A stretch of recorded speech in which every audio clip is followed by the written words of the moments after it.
Bueno, ahora voy a conversar con Julio Borges, diputado de la Asamblea Nacional, coordinador de Primera Justicia y político que está todos los días en la polémica, por obligación o por necesidad. ¿Ah? Por vocación. O por vocación. ¿Te gusta la polémica permanentemente?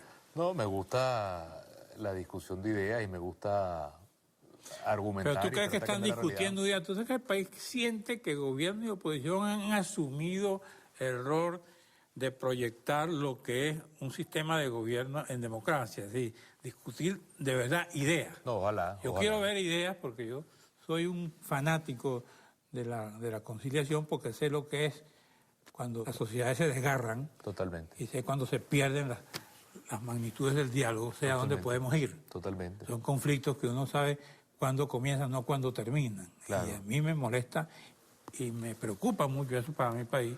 No, no tengo ningún interés particular con nadie, porque a ninguno debo nada. Pero quien está en el poder tengo el derecho a decir las cosas como yo pienso que son. Totalmente. Y quien está en el poder tiene la mayor responsabilidad de abrir juego, y más en una crisis como la que está viviendo Venezuela. Es lo que más quisiéramos nosotros, obviamente. ¿Pero usted han hecho alguna gestión o ha venido del otro lado alguna gestión para abrir alguna posibilidad, aunque sea lejana? Todas. Sí. Y aprovecho para hacerlo aquí desde tu ventana, Carlos. Nosotros hemos puesto 100.000 veces proyectos de ley, ideas, soluciones, disposición a hablar sobre los problemas del país. Nos encantaría que eso pudiera ser el tono y el estilo con el cual se gobernara Venezuela. Yo era uno de los que pensaba que hace 6 meses, cuando murió el presidente Chávez, quienes venían de alguna manera del mismo equipo entenderían que el país cambió, que se necesitaba ahorita como hacer unos planos diferentes de la casa, un diseño diferente. Pero lamentablemente han tomado un camino distinto, que es el camino radical, el camino de la confrontación, de la acusación, y eso lamentablemente ha cerrado muchas puertas. Pero nosotros seguimos con ese empeño, y te lo reitero acá, no es que también de parte y parte viven como tirándose trapos rojos, que llaman. No, a ver quién lo muerde mejor. Para nada. Y entonces, sabiendo que según las encuestas, tú creo que tú tienes una encuesta por ahí que me la vas a decir, la gente no quiere eso, la gente quiere diálogo, ¿no? El 82% quiere diálogo. Diálogo con. Ya tenemos el 82%, el otro está allá. Esta encuesta, que fue la que presentó Capriles el día martes, que la hizo pública, es interesante, porque cuando le preguntan a la gente, a todos los venezolanos, es Divat, que es un encuestador muy serio y que el país respeta, Félix Seija, le preguntan a la gente, bueno, entre el gobierno y la oposición debería haber algún tipo de diálogo y de encuentro. Nada más y nada menos que 83% del país dice es necesario e importante. Eso para nosotros sería fenomenal. Pero si todo lo que pasa, el gobierno tiene como respuesta el disparar, el acusar, el culpar incluso a la oposición de lo que está pasando, eso no tiene sentido. Nosotros tenemos un papel que es sano en la democracia, que es el de ser los vigilantes. Y lo hacemos con mucha seriedad. Por ejemplo, nosotros llevamos la cuenta de las casas que se construyen, las que no se construyen, llevamos la cuenta del tema de los hospitales. Esa es nuestra tarea. Nosotros somos vigilantes para que el gobierno tenga la presión nuestra de que está haciendo las cosas bien o mal. Y esa es nuestra tarea para que el país pueda sentir que somos como sus abogados. Ahora, en este momento que el país está viviendo, en mi opinión, Carlos, yo no sé si tú piensas igual, pero una de sus crisis más complejas en la historia contemporánea, cuando tú tienes una crisis así, el papel de quienes están en el poder o de quienes creen ser líderes es más bien convocar a todos para ver cómo salimos de la crisis y no culpar al otro de lo que está pasando como crisis. Y esta encuesta de Ibat es muy certera en eso. Cuando la gente le pregunta, que es la primera pregunta que le hacen, si está de acuerdo con el camino que está tomando Venezuela, si la gente está de acuerdo con la situación actual del país, más del 67% dice que no está conforme ni contento con el camino que lleva Venezuela. Y esta encuesta también es muy dura con el gobierno. El tema de la inseguridad tiene el 80% de rechazo. El tema del desabastecimiento ocupa el segundo lugar con el 56% del rechazo. El tema de lo que es el fracaso del gobierno de calle. La gente dice que no sirve para nada y que ha sido un show televisivo. La gente no cree en la lucha de la corrupción. Aquí lo dice la encuesta de Ibat. Casi el 60% de la gente piensa que este gobierno es más corrupto que otros gobiernos y que lo que está haciendo es un show para meterle miedo a la sociedad. De manera que yo creo que el gobierno está por un camino equivocado y ojalá rectificar. Ahora, ¿a dónde va ese desencanto? ¿Lo está canalizando la oposición? ¿Lo está canalizando algún partido? ¿O lo está canalizando lo que llaman el escéptico, el que dice, bueno, si estos los dos son igualitos, ¿qué voy a hacer yo? ¿A dónde tengo que ir? Hay una peligrosa tendencia al escepticismo en esa encuesta. Eso no está pasando, afortunadamente. ¿No? No hay un tercer país de frustrados o de personas que estén desanimadas. Más bien, una de las cosas importantes es que, lo ves claramente acá, el liderazgo de Enrique Capriles crece. Aquí se le pregunta a la gente, si hubiera una elección el domingo, repito que esto es una encuesta de IBAT, si hubiera una elección este domingo, Enrique Capriles sacaría casi 44% de los votos y Nicolás Maduro tendría apenas el 39% de los votos.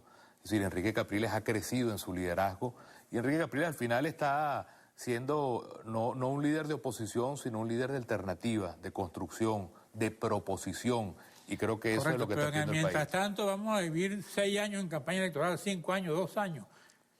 Toma y dame. No hay un proyecto de país donde nosotros podemos enseñarle a la juventud, a los estudiantes que se gradúan, algunas posibilidades, Claro y decirles, que lo hay. aquí estamos nosotros en el gobierno, aquí estamos nosotros en la oposición, dispuestos a encauzar este proyecto. Vamos a un receso y te dejo esa pregunta. Seguro, con gusto.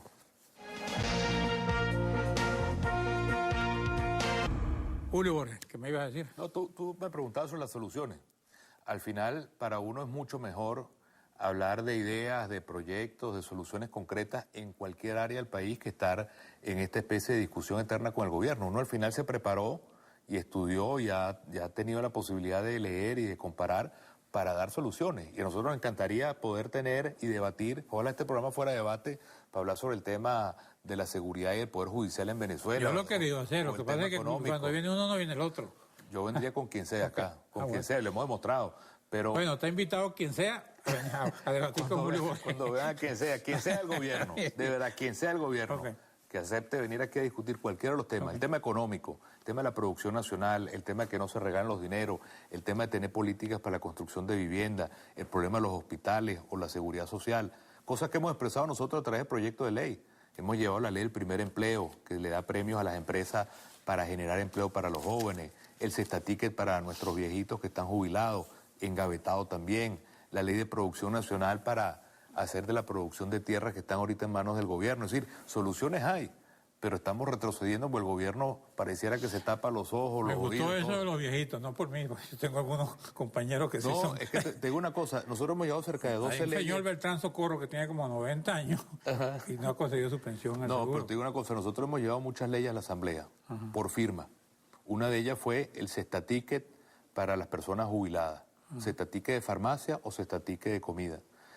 Lo que yo recojo en el país, que de las leyes que hemos llevado, que la gente pregunta en todos lados, es ese tema. Porque te vas a encontrar con cesta ticket y cuando buscas la medicina no se consigue. Bueno, ¿qué es eso? Nuestros ancianos se debaten muchas veces, creo, entre comer o comprarse las medicinas, pues no les alcanza. Eso es un drama que el gobierno debería tener la posibilidad de darle un cesta ticket para farmacia o para alimentos, porque la pensión no alcanza. Con la cesta alimentaria, con este aumento que hubo, está más o menos en 3.500 bolos. Y donde gobierna la oposición, eso está ocurriendo. Le entregan cesta ticket, lo garantizan a la gente. Bueno, nosotros tenemos la red de farmacias en la gobernación de Miranda, donde a la gente se le dan sus medicinas gratuitas y al mismo tiempo la tenemos... alcaldía, por ejemplo, en Sucre. También, y tenemos un convenio, y está Julio Castro, Gustavo Villamil en el caso de Miranda, una cosa que es bien interesante, que es el trabajo con el sector privado. Por ejemplo, operaciones que son muy costosas, que no se pueden hacer en hospitales públicos. Tenemos convenios en clínicas privadas donde se operan a las personas por un precio mínimo que lo asume la gobernación o la alcaldía, y así se ha drenado por responsabilidad social muchísimos casos que si la gente fuera a operársela no podría. Ayer mismo la señora Grisi se me acercó, tiene un problema en la vesícula, la llevamos a la gobernación, una clínica en la Urbina asumió el costo, la gobernación el otro pedazo y la señora se operó. Si ella fuera a un hospital del gobierno, esa señora se muere con la vesícula. ¿Cómo es el problema de las clínicas? Que está hablando de clínicas, que también se están quejando. Yo estaba hablando con uno de los directivos de la Asociación de Clínicas que estuve aquí, y la forma, el baremo que le han aprobado, me dicen las clínicas que es imposible de trabajar con eso. Y eso está contribuyendo a deteriorar las posibilidades de mejora de esas clínicas modernas. Eso castiga a todo el mundo por lo siguiente. Al final, la mayoría de los empleados públicos tienen pólizas en clínicas privadas. Y el gobierno lo que debería buscar es, más bien, tener un sistema de salud en el cual nosotros pudiéramos tener el incentivo de que la gente pudiera primero contratar la póliza de seguro que cada familia quiera. Y en segundo lugar, que si tú tuvieras un sistema de salud público que funcione, tú ves en España, por ejemplo, el rey de España se va a operar y se opera en un hospital público, no a una clínica privada. En cambio aquí tú ves a toda la gente del gobierno en las clínicas privadas, pero no se les ocurre ir a un barrio adentro. El día que nosotros tengamos esa sensibilidad de que el presidente de la República va a una clínica, a un hospital en lugar de una clínica, y tiene la misma calidad o mejor calidad que una clínica, ahí tú drenas un problema que hay, más la seguridad social que no existe en Venezuela. Esos son los dos temas sobre los cuales hay que trabajar. Ahora, hay muchos temas para el debate y para debatir con ustedes, sobre todo cuando, en el caso de Primero Justicia, el gobierno o los dirigentes gubernamentales acusan a Primero Justicia de estar participando en programas de desestabilización, en sabotaje petrolero. Tú agarras los peores crímenes, narcotráfico, corrupción de menores, trata, como dice Pedro Carreño, de blancas y de blancos. Las peores cosas que se le puede imaginar a alguien.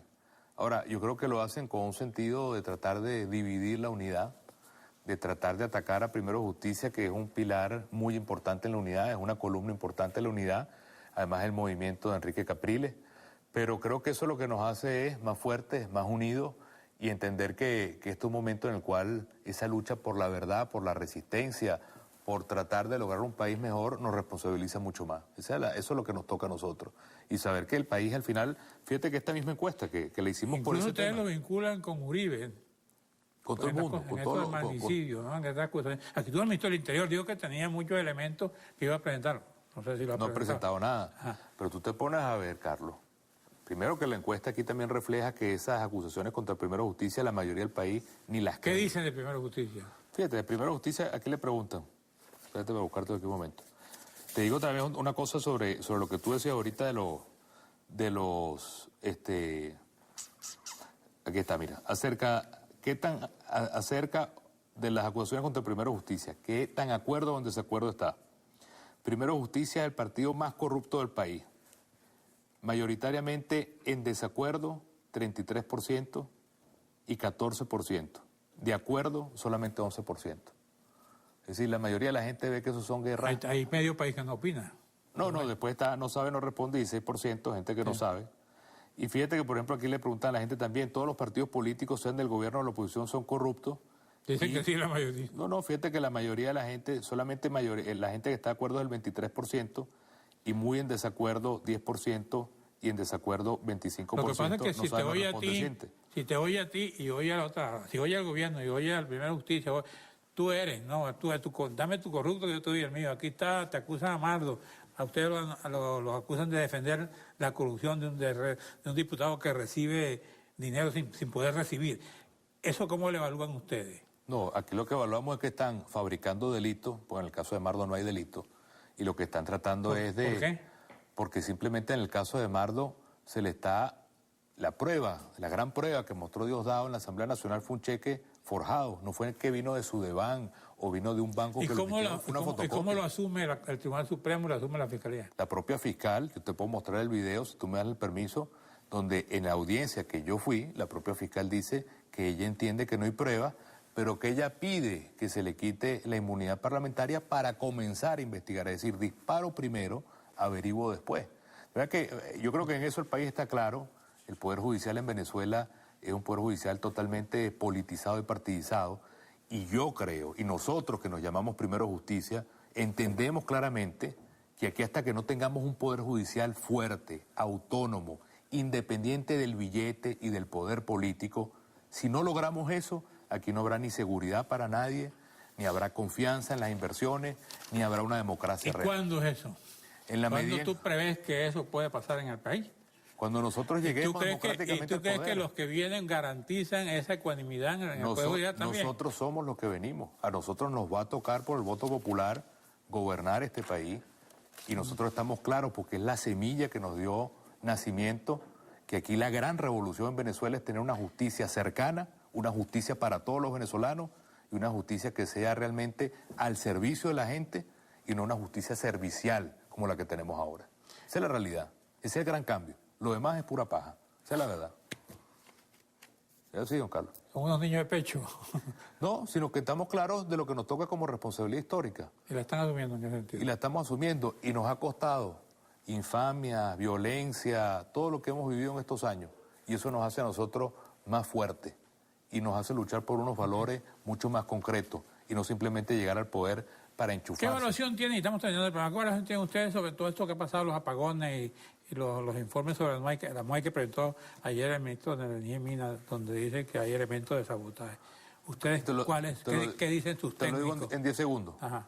En el caso de AMOAI, nosotros hicimos público un informe de una empresa que tiene 20 años auditando a AMOAI, 20 años. Ajá. Y habló que en los años 2011 y 2012 hubo más de 100 accidentes en AMOAI y no siguieron las recomendaciones de seguridad y preveían cualquier accidente. ¿Y en el caso del otro? Y en el caso eléctrico, te digo una cosa, a mí me ha parecido bien importante que la única persona que podía saltar y decir que fue saboteo, que fue Cheches Chacón, ha sido la que ha sido más serio hasta ahora, mientras que todo el mundo alrededor, que no sabe nada de eso, habla de saboteo. ¿Sigue optimista el país o sigue pesimista? Totalmente. Mientras más cerca estemos de la salida... ¿Hasta dónde va tu sacrificio en favor de la paz? Bueno, el sacrificio de la paz es un testimonio y nosotros estamos dispuestos siempre a hablar, a sentarse en una mesa con la gente de oposición, aquí, de gobierno. Te lo propongo, Carlos. Con quien sea. Con quien sea. Invita con quien sea. Vamos a invitar a quien sea. Gracias, Julio Borges. Gracias a usted, amigo televidente. Nos veremos aquí el próximo domingo a esta misma hora.